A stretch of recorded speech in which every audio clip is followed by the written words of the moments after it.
fui fazer coral, né? Eu sou espírita, então eu fiz coral também. A gente fez para poder fazer um posicionamento de voz interessante e tal. Isso na adolescência, tipo, 19 anos foi o meu primeiro dia de aula que eu entrei lá, 115 alunos dentro da sala de aula e eu falei, eu sou o professor, os caras, você é um comédia. Você é por isso que eu acho que eu acreditei e vim pra comédia, entendeu? Mas esse tempo que você fazia teatro, você chegou a levar mais a sério também o teatro ou não? Sim, a gente fez algumas apresentações. Fizemos até no Rio de Janeiro, Minas Gerais. Mas era o que? Era comédia ou era não? Cara, era um grupo de teatro, né? Era o Cocate na época, e depois eu fui o teatro espírita. Então a gente passava por Campo Grande inteiro, fazia um processo muito bonito. E aí, de repente, não, vou virar só professor. Defini ser professor, comecei, migrei para dentro da aula. Dava aula aí 60 aulas por semana, às vezes. Começava às 7 horas da manhã, terminava 10h30 da noite, como pegado, muitos professores. Né? É pegado. Só que dentro da sala de aula, a alegria nunca faltou, entendeu? Então eu inventei paródias. Uhum. Eu tenho 14 paródias. Tudo com aquelas paródias com a matéria, tudo com a pessoa que consegue absorver. Né? Tipo assim, aqui pegou mais massa que foi do Roger Waters, o Pink Floyd. Né? E aí eu comecei, isso em 90 eu tinha cabelo. Né? O cara passando lá e eu comecei lá. We don't need another hero. Pá! Aí eu falei, cara, tem que inventar uma merda isso aí. Alguma coisa eu vou fazer. Aí eu... Entra paralelo, sai pelo foco. Aí fui começando a fazer uma paródia.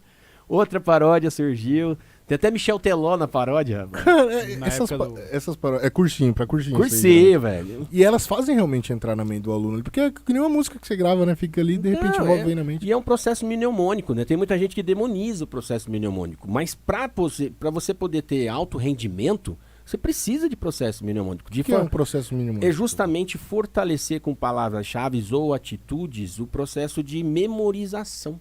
Ele reforça a tua memorização. Então, tipo assim, como é que eu penso lá? Olha, aqui o nosso operador é o Vitor. Por quê? Porque eu associei ao Léo. Lembra? No comecinho, antes daqui em off. O Vitor e Léo. Então eu sei que é o Vitor. Né? Não vou falar que ele é o Vitão, o Vitinho, porque, né? Que não rola. Então, você consegue fazer os processos. E aí eu fiz através das paródias. E, cara, e os alunos... Professor, eu escutei a sua paródia hoje. Como assim? Eu tava passando na rádio... Aí escutei a música do Pink Floyd e eu lembrei só do senhor. O senhor entrou na minha mente, estourou minha mente. E aí eu falei assim, cara, e tem um dom nisso aí. Objetivo atingido. O objetivo atingido. E aí fórmulas também, você sabe. Pô, pra teatro então perfeito, você decorar tudo ali, fala, tudo que perfeito, perfeito. Hoje o recordista de decorar falas aqui é o Antônio Fagundes, né? Ele numa lida, ele consegue memorizar a página inteira. Eu vi num podcast dele falando sobre essa questão, que ele lê uma vez e acabou. E memoriza. O que diferencia então o cara no teatro a se destacar é o quanto ele consegue absorver e memorizar. É porque, por exemplo, eu fiz Shrek. Cara, eram 208, o perfil, né? Você era o Shrek. Eu não era o burro, eu era o Shrek. Né? Eu tinha 140 quilos na época ainda. Caraca, né? Você pesou 140 quilos. Eu cheguei a pesar 140 quilos. Aí, eu fiz Shrek. Aí você tinha páginas e páginas pra ler e tal, aí você consegue fazer uma associação do que você tá lendo com as emoções. Então, decorar o texto é a premissa.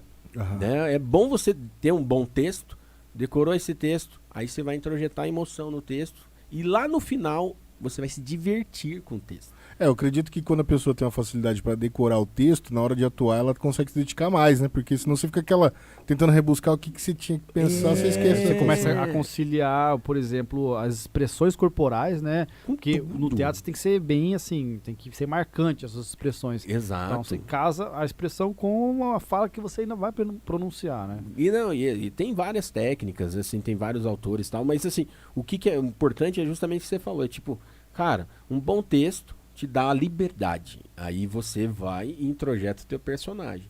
Até tal ponto que o seu personagem é a sua verdade. Tem gente assim, é muito doido, né, o processo de transformação e construção de personagem. Porque chega uma hora de tal sorte que você não sai do personagem. Né? Você tá lá vivendo o personagem. Você tem que fazer, como sabe aquela coisa de desintoxicar? Né? Aí você vai fazendo um detox do seu personagem. Senão tu leva pra casa muita coisa. Senão né? você leva muito mesmo. Tem técnicas profundas nesse processo. Então, por exemplo, tem gente que às vezes não consegue sair do personagem, ainda do processo de depressão. Pode Não até... foi o cara do Coringa que aconteceu? Exatamente. Ele cometeu suicídio justamente porque ele não conseguia mais ter o equilíbrio necessário para outros papéis. Olha que maluco. Loucura isso. Agora você imagina isso, você fazendo aula de física, dando aula de física para 100 alunos, às vezes, por sala de aula, 50 alunos para sala de aula. Né? Eu já cheguei a montar projeto que chegar a envolver aí 4.000 pessoas, né? Então, Como assim? O que são esses projetos aqui? A gente monta projeto de, por exemplo, esse projeto que eu fiz foi um projeto de reciclagem, chamado de reciclação. Era uma coisa bonitinha, né? O que eu fazia? Uma gincana com os alunos para eles arrecadarem material reciclado e pai, não sei o que, e aí tinha os laboratórios, tinha não sei o que lá, e eu fui selecionando a galerinha. Falei assim, ó, você vai fazer isso aqui, beleza. Você vai fazer estação meteorológica com material reciclado, beleza. Cara, de repente virou um monstro. Tinha 400 pessoas envolvidas diretamente e cada grupo com 10. Uhum. Aí eu falei assim, cara, alguma coisa aconteceu. Massa. Houston have a problem. Pô, e você que estava até agora, né, o último ano passado, lecionando, você vê que a galera tem tido muito interesse, ainda tá muito difícil hoje em dia de prender Hoje a tá atenção muito... do aluno.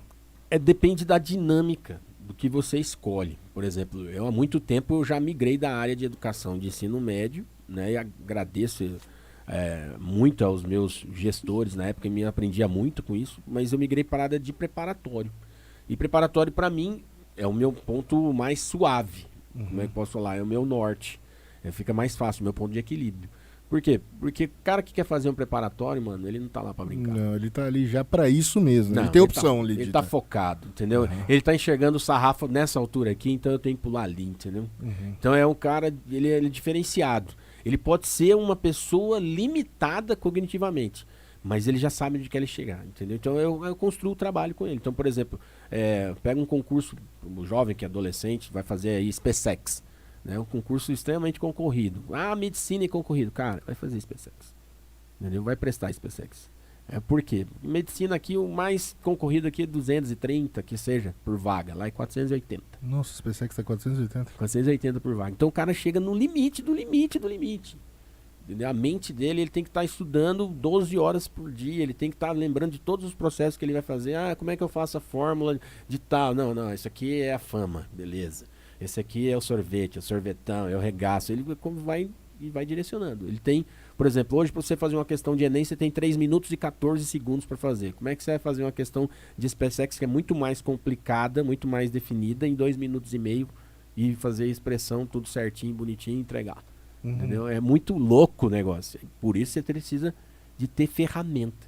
E para mim, o teatro trouxe uma ferramenta linda, maravilhosa, né? E para às vezes, por exemplo,